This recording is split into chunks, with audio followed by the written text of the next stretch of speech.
Hello, this is a homily for the 30th Sunday of the year, and as you'll notice, we're getting very close to the end of the year. Feast of Christ the King would be the 34th Sunday of the year. And what's happening here is we're being shown if you like, the big picture. And it all fits into that first line from Sirach. The Lord is a God of justice, the Lord being the Lord of all the earth, all of creation, and He is a God of justice. In other words, justice has a way of, when it's found in people, of worshiping, offering right praise to God. It's the right ordering of the world so that God receives His due. And in that, we discover that human beings can learn how to behave justly, and that's what comes up in the Gospel, which is the parable of the Pharisee and the publican. But starting with the reading from Sirach, you've got the fact that God is a God of justice. In other words, we have to learn how to be just and allow Him to work on us so that we become just. And secondly, we have to realize that we probably do not know what God's justice is. We have to find that out. Because, in fact, as Sirach goes on, although not unduly partial towards the weak, He hears the cry of the oppressed. He doesn't miss the wail of the orphan, nor the complaints of the widow. So that's what justice is from a just God. Hearing the pleas, the complaints, the pain of the poor, the weak, and doing something about it. And so if we're going to become just the way God is just, that is the way we have to behave too. The one who serves God willingly is heard. And that is a play on the word willingly, which is really to say, look how wide this sense of willingly is.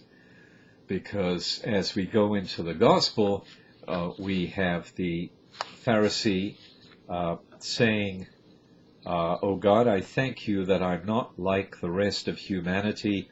I fast twice a week. I pay tithes of my whole income." He thinks he's serving God willingly. He's doing some, at least, provisions of the law he is fulfilling, and he has the fantasy that he is just. Now, we are shown just how far off he is in this parable by the fact that there's another person who is praying. And they're in the temple, and the one person you've heard from is the Pharisee, and the second one is the tax collector. Now, tax collectors, despised people, even today, but in our society, at least, there is normally a justice in the way taxes are imposed. Not so in the Roman period, because the Romans would do what was called tax farming, and they would literally hire people to do tax collecting. And they'd say, well, look, we think your area that you'll be taxing is worth so much money to us every year, so we'll just take that much money from you.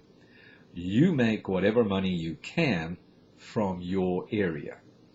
And this method of governing and tax collecting continued. In fact, it was one of the bones of contention in the French Revolution, so 1789.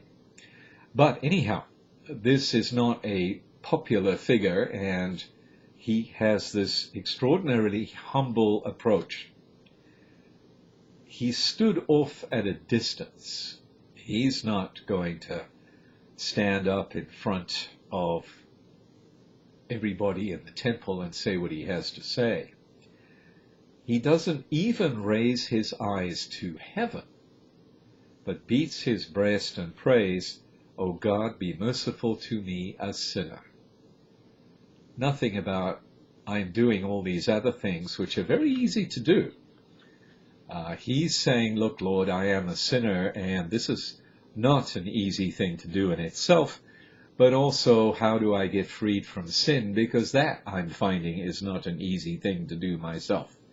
So you have this massive difference between the Pharisee and the tax collector. Now the difference is raised already in Sirach. The prayer of the lowly pierces the clouds.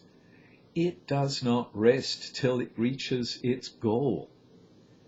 In other words, once the poor person, the weak person, the oppressed person makes the prayer, it's alive. It has an energy all of its own and literally goes into the heart of God, and God attends to it until he can make some kind of response. Nor will it withdraw, Sirach says, till the Most High responds, judges justly, and affirms the right. Because here you are not having somebody just asserting that they are just. And that's a very modern disease as well. We're the just, we're right, we know, we oppress everybody else because we're just so right. Here you have God basically taking the prayer into his heart and responding to bring justice to this particular weak person. And of course the widows, the orphans, and the weak, the oppressed, were the ones who were marginalized in society. They didn't have the social pull that a wealthy merchant would have, or a wealthy Pharisee, and consequently they got nudged aside in judgments about property, judgments about taxes and all that kind of stuff. So what you're finding is that Sirach, already way before the time of Jesus, has worked out, learned from God what the issue is. And the issue is, we've got to behave the way God behaves.